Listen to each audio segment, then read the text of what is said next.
What is good, backloggers? Are you a real gamer that isn't afraid to die and die and die and die until they finally get good enough to rise up to glory among the plethora of noobs plaguing this earth? Well, kid, you may have beaten Dark Souls or Sekiro and think you've reached those heights, but that's baby shit compared to what we're talking about today. One of, if not the most notoriously hard video games of all time. Ghosts and Goblins. Welcome to the Backlog project, where we play through a gigantic backlog of games and you get to choose which one will be covered next. Just head down to the description of the video to take part in our weekly poll and pick your favorite. First things first, this game, like many retro games, has a few different versions circulating around the world, with the most well-known and widely played ones being the arcade and NES releases. Even though they are very similar, there seems to be quite a bit of discourse online over which one is the better one to play, which one is harder, or which one caused more existential crisis, and I wouldn't be Inouji if I didn't have a pragmatic solution to this conundrum. I just played through both. Let me just say, both of them are literally the same game on different hardware. There are some minor differences, and I do have a clear favorite as to which one you should play if you decide to face this hellish experience, but I'll go over that at the end of the video. Just remember that most of what I will now say applies to both versions. The story is rather simple. Sir Arthur's girlfriend, the princess, gets kidnapped by the Demon King Astaroth while they're out on a date, and he goes after them to save her. You get a nice little cutscene showing you what happens, and then wait a minute, yo, what the fuck are you guys doing there half naked in a fucking graveyard? No wonder Astaroth wanted some of that, holy shit. Anyways, after being left by his lonesome all naked, Arthur grabs his armor and is ready to go hunt some demons on his way to finish the job, if you know what I mean. Graphics in this game are actually really good, and the arcade version especially holds up incredibly well to this day. It manages to convey the dark and gritty horror-esque take on the Middle Ages theme very well by using mushy colors alongside mostly black backdrops that are broken up by the occasional background art. I usually hate these pure black backgrounds in old games, but in this game they work. No matter where you are in the game, you're either surrounded by walls or inescapable darkness, making it feel constricted, and the only way out of this situation is by pressing forward against the increasingly perilous dangers that await you. In addition to the visual depression, Mori Ayako's soundtrack envelops the game world in darkness by making use of some similarities to horror movies. Most of the game's music is driven by deep synth organ sounds that stand in stark contrast to the usual bright and jumpy video game music of the time. There's really not a ton of variety here though, with each stage music being shared by two levels and the boss themes being just slightly different versions of set stage tracks. You'll be hearing the same music a lot while making your way to the Demon King, if you can even make it. In simple terms, Ghosts and Goblins is an action platformer that plays a bit like a run-and-gun game. You don't have any melee attacks, and touching an enemy or obstacle will always damage you, no matter where you touch them. No Mario-style Goomba squashing. Arthur can jump and duck, with jumps being performable not just vertically, but also diagonally to the left or right, with all jumps locking you into the animation as soon as you start them. You cannot, and I stress on purpose, change your direction after jumping. The game also features ladders that you can climb to not just get up and down in the levels, but also dodge. Sometimes it's best to just wait on a ladder for a few seconds to let an otherwise unavoidable enemy pass. Of course, being a knight, Arthur has a means to defend himself from the ever-growing demon assault, an assortment of throwing weapons that double as this game's power-ups. Starting out with a lance that is remarkably slow, you can upgrade your arsenal with axes, knives, a shield, and even a torch. The knife is probably the most popular one, and widely regarded as the key to beating the game, being very fast and spammable. It even goes as far as famous YouTuber Average Video Game Nerds "Get the Knife" quote from his video on the game, becoming a bit of a cultural phenomenon among the fanbase. In contrast to this, the torch is probably considered the weakest weapon among the bunch, having not only a very small range, but also dealing most of its damage with the fire it leaves on the ground. With most enemies constantly moving around the place, I can see why people think this one's a bit useless. The shield.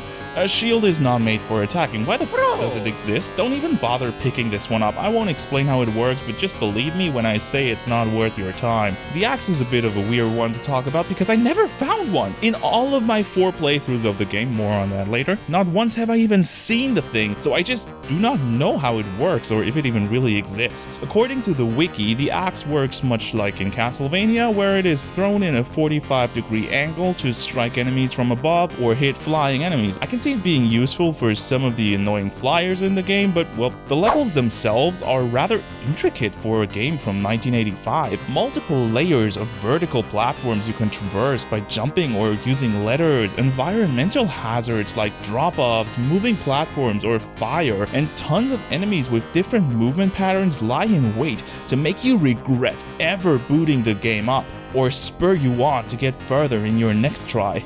Enjoying the video so far? That like button to let YouTube know the video is worth showing to more people. Thank you for being awesome. So what exactly makes this game so hard that almost no one can beat it? Well, arcade games in general were meant to suck those coins right out of your wallet, so being hard isn't really anything new or special here. Ghosts and Goblins, however, took this to a whole nother level. First of all, like many of these older games, it doesn't take a lot to die. Arthur can take one hit, causing him to lose his armor and go back to his naked self, which means you will die if you take another hit. You can get your armor back, but that power-up is so rare that it's barely worth even mentioning. With that out of the way, let's take a look at the game in all of its glory. The second the game starts, multiple enemies swarm you while you desperately try to figure out the controls. Once you're acclimatized, you think, oh, this isn't all that hard, and move on through some zombies and man-eating plants, only to meet this a few seconds into the level. What sets this monster, the red armor, apart from other enemies, not just in this game, but almost any other platformer that you can play, is that it dodges your attacks. Not only is it fast and hard to dodge, it is also so incredibly hard to hit that you will likely spend multiple continues just trying to get past this thing. Once you have, you'll find yourself thinking, wow, that was a hard boss, but here's the kicker. Not a boss. Honestly, the rest of the level is kind of easy in comparison. After you dispose of the first boss without further issues, the next level hits you with a few nasty tricks like those ogres guarding the ladders or platforms that suddenly start moving once you get close, but if you just take your time, you can probably manage. Until you notice that you cannot take your time because the timer in this game is tight. You get 2 minutes for each level, 3 for the later ones, and even on a really good trained run, you need at least half of that time to clear the stage, meaning that you will always be working against the clock, and if you get stuck somewhere due to wonky enemy movement, have fun reaching the end before Arthur apparently dies of old age. Once you do reach the end, you're met with the same boss as before, times 2. This fight is significantly harder because, well, you get sandwiched by 2 big, burly dudes, and even though I'd wager there are some people out there that enjoy that thought, it doesn't make for a very fun experience in this game. Next up are level 3, which mostly consists of a fun but buggy as hell jumping puzzle, and level 4, the how many red armors can we possibly fit into one stage challenge the developers put upon themselves. Once you navigate this labyrinth of gargly shits, you're met with a new boss at the end of both stages, a dragon who is actually pretty easy to kill. Just attack the tail to make it shorter, and then get a few hits in on the head that doesn't do anything other than fly around aimlessly and spew some fire to kill it. Level 5 is really big in comparison, but not really hard. Just climb some ladders and kill the enemies on your way up to finally meet with your arch nemesis, Satan. He kinda looks like a bigger red armor, but is a lot easier to handle. He charges you once in a while and shoots some stuff, but is really slow and doesn't avoid your weapons. After finally beating the guy, it is time to finish what you started. Wait a minute, there's more after beating the big bad? Okay, weird. Level 6. Basically the accumulation of everything that is wrong with this game pits you against every boss you fought so far on your way up a tower. This is probably the point even most of the really hardcore gamers gave up. Not only are you supposed to fight all of those, there isn't even a checkpoint in this level. After you make up your way past the sandwich man and fight off another dragon, you have to climb a few ladders while fighting off ogres and 2 red armors at once. This is even worse than the bosses, and you will lose all will to live if you haven't already. If you somehow do manage to get past this, you are greeted by the next boss, Satan. ×2. Wow, real creative, Capcom. This fight is a certified bitch. Whereas one of these is easy enough to dodge, fighting two at once is next to impossible. Thank God there's a little trick here. A ladder to the left that is pretty easy to miss and lets you pull them one by one. So you finally beat this shithole of a level and can go up against the final boss of the game. Wait, what the hell is that? This weapon has not effect. Try again. Get a shield. Wait, what does this mean? Oh my God! A shield is not made for attacking. Why the fuck does it exist? Don't even bother picking this one up. Yup, the shield. Without the shield, you can't go to the last boss. Why? Nobody knows. Did the game ever tell you? No. What happens if you don't have it? The game puts you back into level 5. Great! So, we're going through those two last levels again, this time picking up a shield along the way. After hopefully surviving this ordeal, we can finally go and beat the ass of that stupid Astaroth we haven't even seen before. Well, there he is, so ugly he couldn't dream of getting any action without abducting Princess Exhibitionism over there, and surprisingly he's very weak. He only shoots some fire that you have to dodge and paces back and forth. A weirdly anticlimactic final battle, to be honest. Anyways, now that you beat Astaroth, it's finally time to finish what you started. What? The game pulls another bamboozle on you, saying that all you did until now was only an illusion, so go at it again in the real world. In other terms, play through the game a second time to get the actual ending. Why? Because f*** you, that's why. You wanted brutal, you get brutal. This game is like having Chipotle without stocking up on toilet paper, and you're gonna like it. Apparently the second run is supposed to be harder, with enemies being faster and more aggressive, but honestly I found it a lot easier. Maybe because I knew what I was doing, or the shield, you get to keep that, actually being a really amazing weapon that blocks incoming projectiles and deals damage helped, but it was certainly not all that hard anymore. Your goal now is really just to get through the game a second time with the lives you have left and rescue the princess for real this time. God, has Arthur earned himself a good time now. I mean, kiss.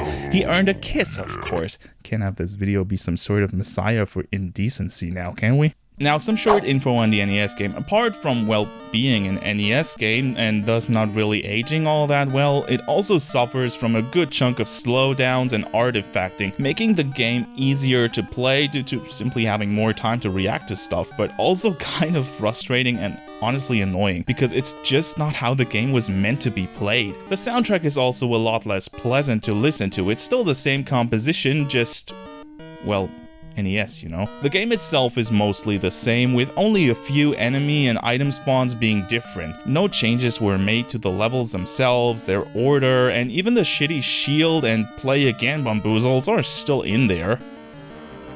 You might have noticed that Ghosts and Goblins isn't exactly a fair game. It actively tries to kill you at every opportunity it gets, and resorts to the dirtiest tricks a video game could ever pull on you to get you to play more. The worst part about this is that it was originally an arcade game. Ghosts and Goblins was pay to win before the term was even conceptualized, intricately designed to pull more and more money out of the player's pocket and not let go of its hold even after being bested the first time. Thankfully, newer versions of the game give you infinite credits, so what you're left with is a hauntingly difficult platformer with great level design, atmospheric music and visuals, and the most infuriating enemies you'll ever meet. Play this game if you feel up for the challenge, but be aware that you might not recover from the humiliation.